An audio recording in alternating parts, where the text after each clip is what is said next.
All right, so hello everyone. I am so excited that you're taking just a couple minutes to view this interview with Hayley today. She is another one of those amazing moms I found on Instagram, and she has been so kind and generous to offer a few minutes of her time with us. She has three kiddos. What are their ages?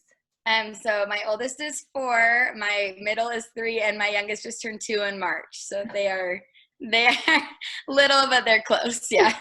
Yeah, that's kind of, mine are very similar too. I have a 15-year-old, or excuse me, yeah, a 15, a 16, and then a 13 going on 14. So they're about 15 months apart or so. Oh my So goodness.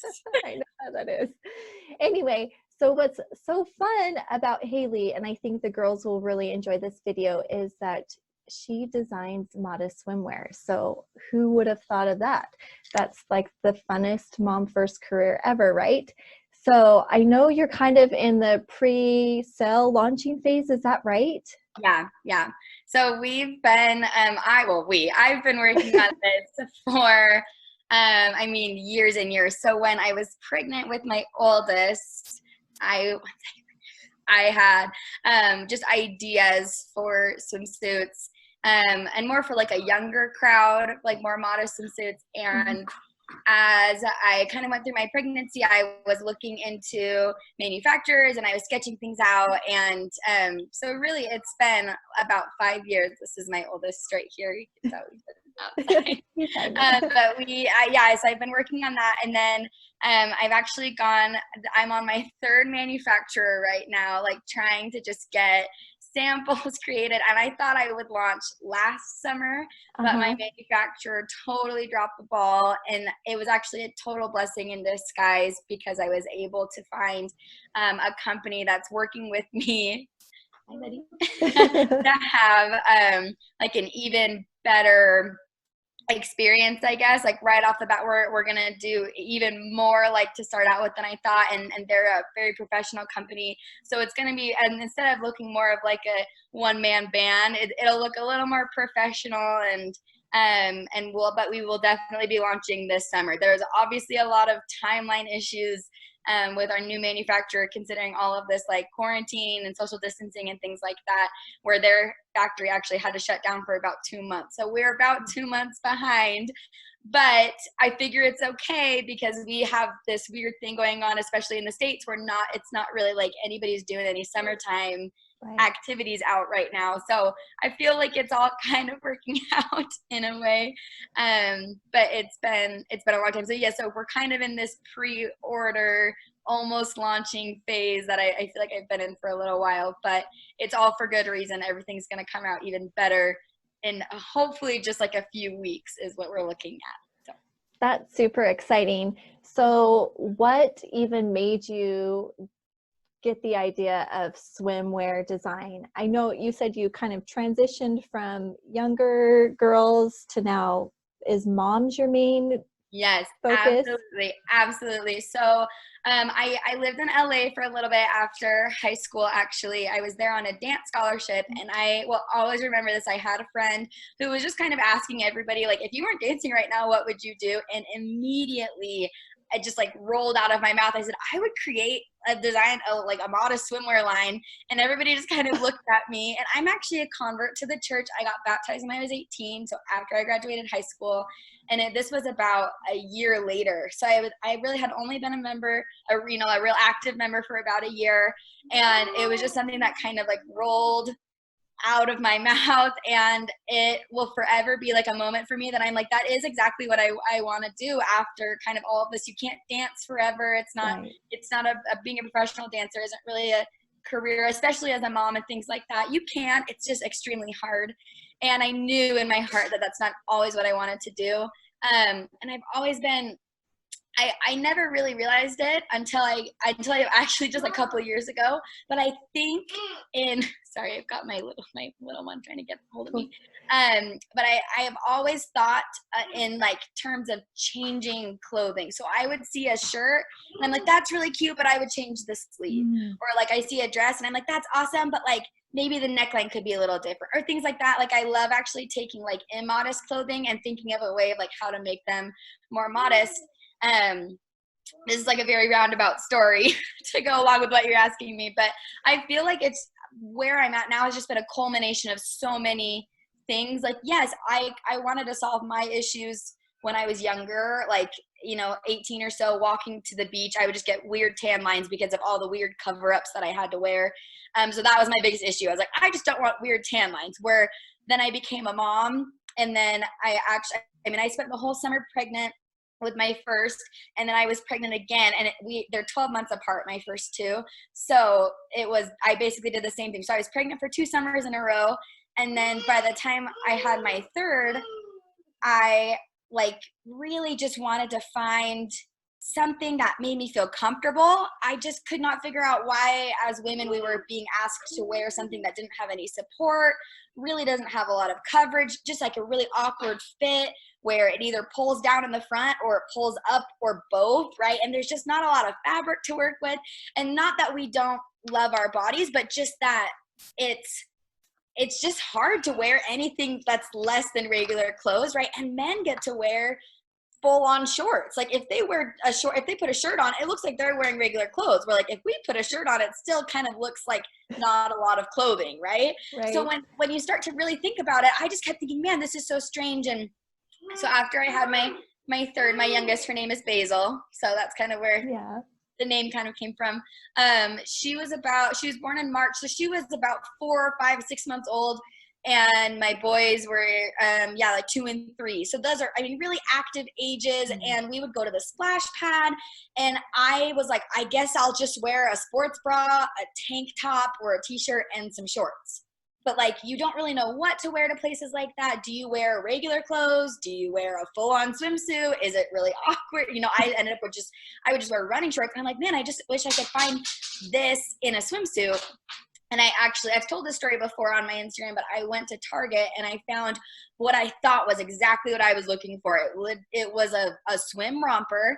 And when I put it on, it was just, the fit wasn't great. The quality of the material wasn't great. It didn't have the support I was looking for. And I was like, man, I could make this but better. Like, this is exactly what I feel like I've been trying to do.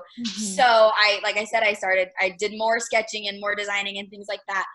And that was when I went to my first manufacturer to see if, they could make the samples. And then I switched to another one. And then now we're at another one that's even more professional. So I've got, I've been through a lot, but I think it was supposed to be that way, right? So that it could the ideas could grow and evolve with me and with my, with motherhood, I guess, because this is a market that really isn't touched on a lot, right? Like you can go to Target or Down East or, many other swimsuit places, and you could see a 15-year-old girl and a 25-year-old mom basically wearing the same swimsuit that are in completely different phases of life. And I just feel like this is a niche that not really anybody is meeting right now. And it's something that I feel like is really needed. I just don't know really anybody, no matter what size, who's like, I love myself in a swimsuit. Like I love wearing a swimsuit every day. So tell me how you even got this process started. So you had the idea, but how do you even know where to go to reach out to manufacturers and to figure out how all this works? Did you have to do a lot of self-education? Absolutely. As much as I really feel called to do this, I feel like when people have an idea, as long as it's a good idea, I genuinely feel like it's the Spirit. I genuinely feel like it's Heavenly Father. Like I said, I used to think in such a different way. And I just thought that's how everybody else thought. I just thought that like everybody else looked at clothing and was like, that could be better. But I realized people don't really think that way. And I used to watch like Project Runway and kind of listen to all of their stories. And honestly, most of what I did was just Google how to start a swimsuit company about 100 times, right? Like so many different ways. Starting a local swimsuit company, how to find a manufacturer. Should I manufacture in the US or outside? And, things like that. Like I did as much Googling. Google is my best friend. Even just things like how to start a small business, is branding important, things like that. Just as much. And once you get started, as long as you really are passionate about it, you will just keep educating. I did actually, talk about, before I got married, I was looking into going to like fashion school. And, you know, I'm kind of a big dreamer, and I was like, oh, I'll go to like Italy. I'll go to all these different places. And I had heard really good things about like design school in places like FITM and FIT, which is in New York, and Parsons and things like that. And I will be the first one to tell you, like, I do not think a college degree is necessary for everything, right? Becoming a doctor, a lawyer, you know, things like that. Yes, absolutely. I would never go to a doctor who didn't go to medical school. Right. However, saying that you can't start a business, like you can't design clothing, that, I mean, even if you have a great idea, you can do it, like 100%, especially when you feel like it's been directed by God. I mean, and not to say that I've prophesied, I'm not like that, but I feel like the daydreams that I have and the ideas that I have, they're there for a reason. That is the way that Heavenly Father, I think, speaks to me, and also through other people and things like that. So, yeah, I think in getting started, I just got started. I just did whatever I could do. And I researched what women needed. What's great is that I am my own target market, right? Like I'm not making some suits for an 80-year-old man who I know nothing about, right? I'm making some suits for me and other moms who are exactly like me, who want more coverage. And, you know, I've heard all the stories. I've heard all of the terrifying, you know, dressing room problems. And I worked in retail for a lot. I mean, I worked at places like Lululemon. I worked at Down East for a little bit. I would listen to what women wanted, and I feel like I have a really good idea about what they need, really. So I think getting started just comes from having your idea and moving forward and knowing that like it will probably evolve, and that's a good thing, really, honestly. Yeah. And just getting people's support, but also not worrying about other people validating you, and that shouldn't be the only reason you ever get started, because if you're waiting for other outside validation, I've had a dozen people kind of tell me like, I don't get it, I don't see it, you know. Mm-hmm. And it only takes one person to say, I love that idea, that's great, let's do it, for you to kind of be successful, and for everybody else to finally be like, oh, that's great, that's what I need. So what has kept you going over the last 3 years? Because I know just with this little project that I'm doing it completely free just because I want to help people, and it just felt right. But it's easy to get down on yourself really quickly, especially with social media, because it's intense. Yes. I've kind of been avoiding it. Yourself to other people and seeing like, well, they're successful, what am I doing wrong? Right. That's a really great question. And I will say, so I graduated in 2009 from a high school with a lot of, especially like LDS girls who have grown to be very successful in like the social media world. And I mean, I graduated with Rachel Parcell, who owns her own clothing line, and Hayley Devine, who is like a traveling videographer who just has major, what you would consider success. Yeah. And it sometimes it does kind of get you down, like, oh, well, should I be where they are, and why am I not, you know, doing things like that. And I think for me, I have to kind of take a step back and think, how do I feel when I look at people like that, or when I think to myself like, oh, I'm failing, or, you know, this isn't working out. I think you have to kind of look back at your path, like just your specific path, and say, you know, when did I decide on doing this in the first place, and why? And is that still my reason? If your reason is just to make money, it's not going to get you where you want to be. My purpose is to make women feel incredible. That for me, it's so much more to me than finding just like a cute swimsuit, right? Like that's what it used to be. My purpose used to just be like, oh, I want women to like feel cute and fashionable, right? And like not have to wear like bright neon prints all the time that, you know, kind of look like something my daughter might wear or something, right? But I started with that, and then I got so many messages from people who, you know, said like, I can't remember my mom being in a swimsuit. Like I can't remember my mom feeling comfortable enough to come play with us in the pool. And I don't want to be that kind of mom for my kids. I want to make memories. I don't want to be worried about my body. I love this body love and this self-confidence that we're kind of moving into, and we're moving away from people tearing apart their bodies and things like that. And that's another huge thing for us, is that I want women to know that, like, that you were created, and that your body is a gift and a blessing, and you should treat it that way. And, you know, no matter what size you are, and again, that it will evolve and things like that. So honestly, what keeps me going, to answer your question, to go back to that, what keeps me going is just the idea of helping others, and knowing that I have that passion for it, and that it is still needed. As much I could have quit so many times. And I think it's been those little times when, I mean, it was right around the time that my my second manufacturer they just kept dropping the ball. Like, I kept asking them, you know, like, basically, like, can you fix this sample and make it exactly what I want? I don't know if I'm a perfectionist or if I'm just really picky, but they just kept not really doing what I was asking. And it's very frustrating to have to rely on other people. And I do a little bit of sewing, but definitely not enough. So sorry, I've got somebody my neighbor messaging me. Anyway, and I went to my, one of my friends, and I was just telling her about my issues, and I was asking, like, what's going on with you? And she told me that her husband was just starting up with this group who was taking on companies to invest in and things like that. And that's the company that I'm working with now, which is crazy. I mean, to me, I'm like, that one friend, how, you know, and I feel like that is Heavenly Father kind of like, when you feel like you're low, like, if you feel like you can't do anymore, I'll be there to make up the rest, right? And if it's meant to be, I really do feel like it'll happen. And it's just all about timing. I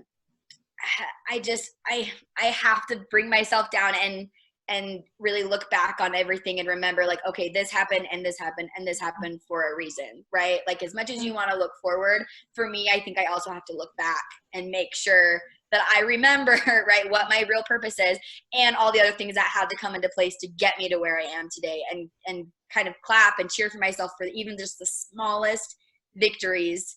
And I love, there's a quote that always kind of goes around in the entrepreneur and the mompreneur community that says, like, you have to continue to, you know, post when you feel like you don't have any followers, and say things when nobody's listening, and you have to go places when nobody sees you, because it's not until you do all of those things that you can build the right kind of people who will follow you, and who will, and not necessarily just like social media, but I mean, like, follow you as in, like, be there to support you on your journey, right? I mean, think of like a band, think of like Imagine Dragons, who they started out playing at a little rinky-dink concerts in Provo, and now they're these major stars whose, you know, songs are in movies and things like that. So I think it's just really important to remember to keep going even when you feel like nobody's listening, and just remember that, like, you are on your path, and as long as Heavenly Father is there and, like, helping you on that path, really, I think that's the only thing that's gotten me. Otherwise, I probably would have said no way, because not only do I have my ideas, but my husband also owns a restaurant. I don't know if you knew that, but he owns a restaurant, and we have 3 kids, and, you know, all these things, like, it's a lot. But if we weren't passionate about what we felt we were supposed to do, we probably both just have 9-to-5 jobs, and kind of, which isn't bad. That's not a bad thing at all. It's just that's not what we feel called to do. Yeah. And I like that it's taken you time, because right now your first priority is those sweet little kiddos that you have, and they take a lot of our time. Absolutely. So a lot of those moms that are out there, those mompreneurs, are just working part-time late at night or early in the morning, or when kids are napping, whenever they can make it work.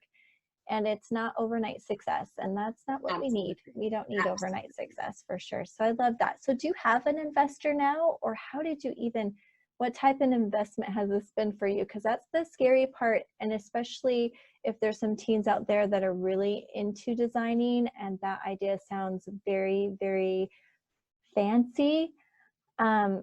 What kind of investment are you really looking at to get something like this going? Yeah, so it honestly just depends on how many products you want to do, how big, how big you want to go. Most places, this is getting kind of in detail, but most manufacturers require a 300 minimum piece, which is per color per style. So if you're doing 6 sizes in like a red one piece, Right. you're looking at that's 50 per size still. And that's the minimum. And that's just in red. And then you have to do it in blue, and you have to do it in green, or whatever your colors are. And then on top of that, that's just one style in all those colors. If you have 4 styles, then it really adds up quickly. And what I was originally thinking years ago when I first started was that we would just do like a Kickstarter and kind of bring people in. But even a Kickstarter is very hit or miss, and clothing is really difficult with a Kickstarter because you have to do sizing, and if people want to need to return and things like that, that just gets really tricky. So I was really fortunate with finding my friend's husband, who was able to get me a meeting to pitch to their group and their company, which is, I just work with a local company in Utah who works with a couple other tech companies mainly. And what's great is that we're actually already planning on moving from swimsuits into other clothing as well. I have all these ideas. Yeah, my whole idea is making like practical, functional clothing for moms, because I know if you're anything like me, wearing a nice dress to church like makes you want to like bite your fingernails. You're so anxious because of all of the sticky jam hands and fruit snacks and Cheetos and whatever you need to do, right? And I mean, I've got a fabric that I already absolutely love, and we're gonna basically put that into everything, into t-shirts and pants and dresses and into clothing that you feel like you can just wear, and it's modest, so it's practical and it's functional. You can just put it in the washer, it comes out, there's no stains, it's water resistant. Anyway, that's all the things that we're working on in the future. So basically I came to them and I said, these are all my ideas, and they said, great, we want to invest in you. Like, we think your ideas are great, and who you are as a person, as a whole, like, we know that you're going to go far, so we want to invest in you. So I think for me, what I would say is, like, as long as you are a good person, you can have ideas, you can even sell your ideas right to other places, but I think what you want is for people to invest in you, for sure, and to trust in you, and to see that you have a vision of where you want to go, and for them, to say like, oh yeah, like, we would totally invest in you. But it is a pretty big investment. What's great about also the fashion world though, and I'm sure you've seen, especially in Utah, there's a lot of like boutiques and online boutiques that just kind of pop up. And I actually also went to high school with the girl who started Piper and Scoot, who is like, they're a pretty big, I know, isn't it crazy? We were like a really crazy melting pot of people. And also actually the girl who started the Stock Place, that's another like Utah boutique. We graduated together. Anyway, and they're all just the sweetest. What's great though is that, like, I don't actually feel any competition towards them. I think if anything, they are the kind of people who just cheer each other on, and we all know that there is enough for everyone. What's great, especially about, to me, the LDS community, is that everybody really is there to boost each other up and to say, like, you've got modest dresses, I've got modest dresses. Like, we're all kind of working together to make the world a more modest place, which is great. And there's not a ton of competition, which I absolutely love, even right here.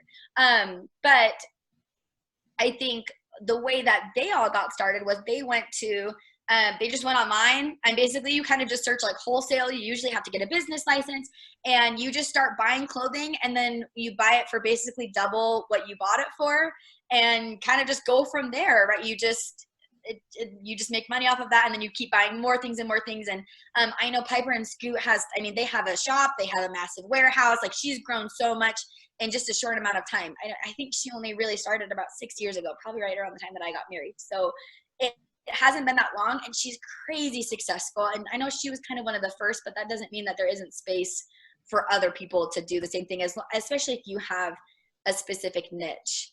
And it just takes, a little bit of time for things to unfold, and definitely a lot of money, I would say. I mean, we're looking probably about 10 grand plus, just kind of depending on how you do it. So either start saving, or, ask ask friends and family and things like that. It's pretty difficult to get a loan unless you're already making money. So when you're asking friends and family, or maybe even, a mom, I think her name's Marissa Barlow, who started Nani Swimwear, which is kind of like another, she was a student, and her mom and I think their neighbor actually came in and invested and said, we love your ideas and we love you. And she has now, grown so successful too. And she's more for like the younger crowd. But I think it's about being brave and just asking. The worst you can hear is the word no, honestly. That's all it is. And so, and then you just have to keep going. That, as hard as it sounds, because you'll hear no a lot of the time, and you just have to keep going, honestly. Yeah, and it sounds like investing might just be the way to go with something like this that's a little bit more costly to get going. So it's probably going to be especially if you have your own ideas. Yeah, especially if it's your own ideas, because it costs a lot of money and a lot of time to make samples. I mean, like I said, I'm going on about probably, 4 years now probably of just sample making. And that doesn't even include, like, you have to pick out your fabrics and pick out, kind of the branding that you want and things like that. So it's a lot of work, but again, as long as you have a vision of where you want to go, maybe not exactly what you want, because you also don't want to have your expectations way up here when you're just going to continue to grow, right? But it's worth it in the end, even though it'll just, continue to be a journey. I don't think there will ever really be an end. Hopefully not. So what have been your most favorite parts and your least favorite parts of being in design? I love that question. Okay, I'll start with my least favorite first. Okay. Honestly, let's do that, because it's bad news, good news. So least favorite part is probably just the letdown of, like, thinking that I am very clear about my ideas and I know exactly what I want, and I feel like if I hire somebody else to do exactly what I want, they should just do it, right? That it shouldn't be an issue, and they should get it done in a timely manner. And it's really difficult waiting like 6 months, 8 months, when I'm trying to get things rolling. It's hard when I am just like a one-man show and they don't really see me as like a professional, right? Like, I'm not really seen when I know I'm like, this idea to me is going to explode. Like, I know it is personally, I know it is. And I'm really confident in that, but I know that they're just a manufacturer. Their job is just to make clothes for other people. And if they've got, a purchase order for 10,000 pieces and I'm over here, like, I'm just going to do the minimum, they're not going to see me as much as like of an importance as other people. So that's really difficult. The having such high expectations and high hopes, and then the letdown. But it's also taught me a lot more about, like, being assertive and respecting myself and kind of demanding more. And I think that's probably my least favorite part. But my most favorite is when I do actually get a sample and I'll, like, try it on and I'll post about it. The response that I get, being able to see people say, like, this is exactly what I've been looking for. I appreciate you so much. This is so helpful. That really, I've had just so many, like, touching messages. And again, like, I know to me, I'm like, I'm validating myself. Like, I know these are cute. I know these are fun. I know these are practical. I know these check off all the boxes. But to have somebody else say it too is so amazing. And it's just, I feel like they're little tender mercies from Heavenly Father. That's just like, yes, absolutely. You're helping other women, not only in what you do, but in what you say and the things that you're providing. And so that really is probably one of my favorite things. Absolutely. So how have you been able to market yourself and your business? Are you doing it strictly online, or are there specific platforms that you love more than others? I'm definitely more drawn to Instagram. I always have loved, like, pictures and just being able to document life through pictures and things like that. And especially Instagram is free as of, right now. So I love that idea. I think that's such an easy thing to do, and it's so accessible. There's so many people on there, right? There's all different, walks of life. And I honestly think to myself, I'm like, how did businesses ever grow before social media, right? How, before people could share about it online?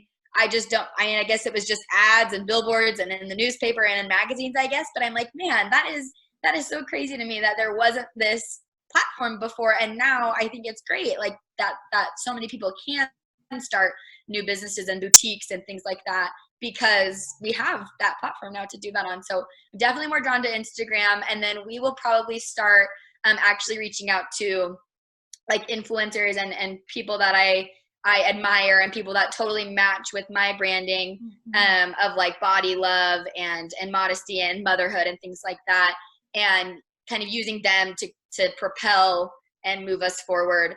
I don't love the idea of like fawning over people or, you know, idolizing them, but I do think there are, I mean, a couple handfuls of really good people that I love to follow on social media who have actually inspired me and they motivate me, and I would love to go to them and have them be able to, you know, basically promote our product and show it off as like a, look at this is what you need, right? Just to get the word out, because once the word is out to enough people, I have a feeling it'll spread like wildfire, even just within personal communities and word of mouth and things. I mean, word of mouth between friends and neighbors and colleagues and things like that is way better than hearing it from an advertisement, you know, or seeing it on a billboard and things like that. Yeah. Exactly. And I've noticed that a lot of moms that I've interviewed too, and so many different types of businesses, and a lot of them are in home, like services, like even teaching dance or things like that, that word of mouth is the way that they're able to just explode and to grow. So that's exciting. And again, social media is like so free. It's so wonderful. It's so wonderful. We're so lucky. So, what would your advice be for like-minded teens to know if this is a good fit for them? Could this be the career that they're after? I love that. I think honestly, like if you can't stop thinking about it, I think that honestly is just number one, right? If it continues to come back to you, and that's not even just in design, that's in everything, right? If you cannot stop thinking about soccer, maybe that's something you need to do. You know, if you can't stop thinking about cooking, that's great. Like maybe you need to become a chef. Maybe you need to own a restaurant. Who knows? I think what's really important is not letting other people dictate whether or not you should do that. I know I have parents who are very supportive of things that like they kind of see me doing, right? As opposed to seeing what I could be doing. And they were very like concerned if I wanted to go to school or not, or, you know, where I wanted to go. And for me, I'm like, I'm very successful in my own personal way. And I think just being able to have that focus is what will keep you going.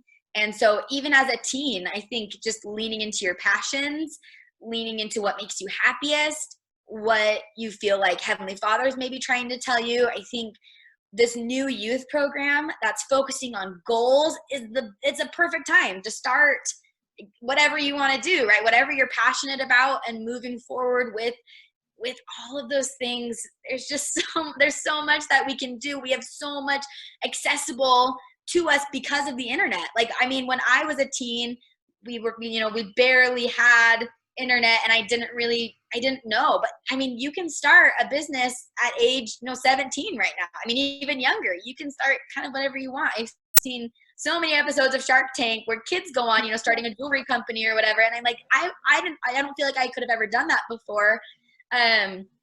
So I would just say, you have to just follow your passion and keep your focus and make sure that it's for the right reasons, and not just like, I think I'll design clothes because I want to make money. There's hundreds of boutiques out there that are already doing that.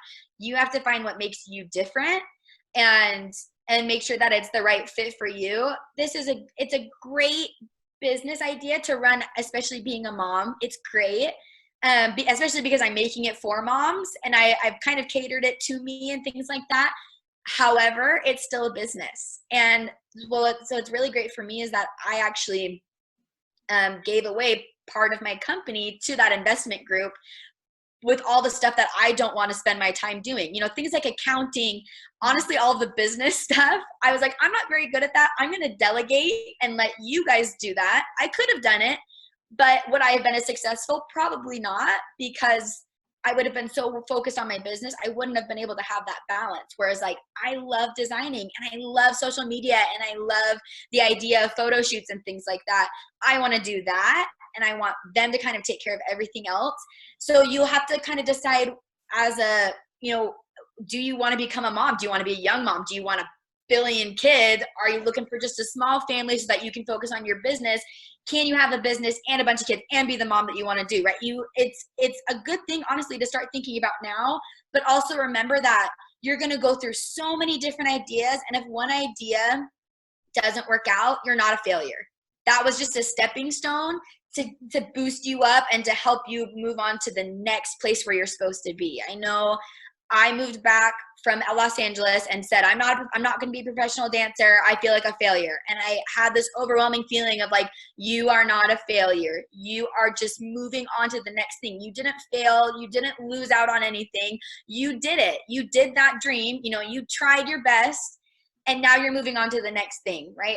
I think when we wallow and we kind of get in our heads about all of the negative stuff, that's when we kind of stop and say, those aren't my dreams. That's not what I'm supposed to be doing. And that's not Heavenly Father. Heavenly Father is the one that will tell you, no, like, you need to keep pushing forward and I will be there to make up the difference, just like he did for me, honestly. Don't know if that answered your question. That was a lot of words. That was so perfect. I just love that you're full of words and full of wisdom, because you're so easy to interview. But I think that is a wonderful place to start, unless there's something else that you have deep inside that you feel like you want to leave these girls before we wrap up. But everything you just barely said was so great.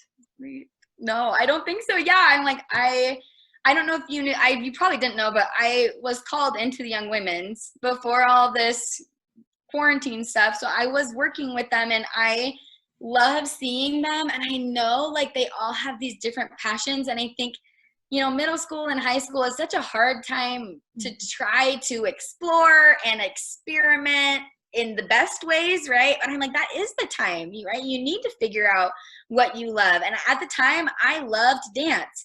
But I was like, and I would kind of leave class and I'd be like, do I really like love this? Is this exactly what I want to be doing? And I would spend my days off of dance, like kind of sewing on my machine and figuring out outfits to pick out. And I would pick out an outfit every morning. And so I think you might think you have a passion, but maybe look at other things that you're interested in too, and learn a bunch. Like, learned so much. I also picked up photography for a little while. So now I know what it's like when I need to hire a photographer. I'm not going to ask them to shoot at in the sun at noon, because I know that's not the right lighting, right? So I think the more you learn, the better it's going to get. And you have Google. You can literally learn anything that you want to know about anything. So it's just the most wonderful time. And the youth have so much responsibility, but also they're given responsibility for a reason. We know that they can do it. And I mean, to me, I'm like, the prophet has said, he knows, like, you can do this. He knows that you're built and you're made for such important things. So I'm a firm believer that the youth are going to lead us forward and do like incredible things. And maybe I'm part of that. I am only 28, so maybe I'm part of the youth.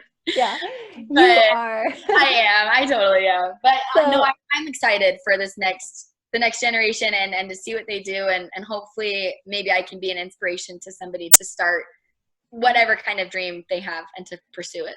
Exactly. Just work on those talents and watch my videos, because they are full of all these wonderful moms and all these wonderful careers, and every single one of them, they do being the most awesome mom and putting that first. And that's what I love.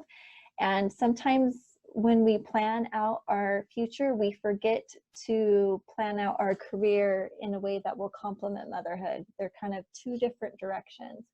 And so I learned that the hard way myself, which is why I was inspired to do this and help. But anyway, I just want to say, Hayley, you are a rock star. You're awesome. I'm so excited for you. I'm excited to follow your journey on Instagram and excited to buy some of that awesome swimwear. And just thank you so much. Appreciate you. Thank you so much. Appreciate you. All right. Bye, everyone.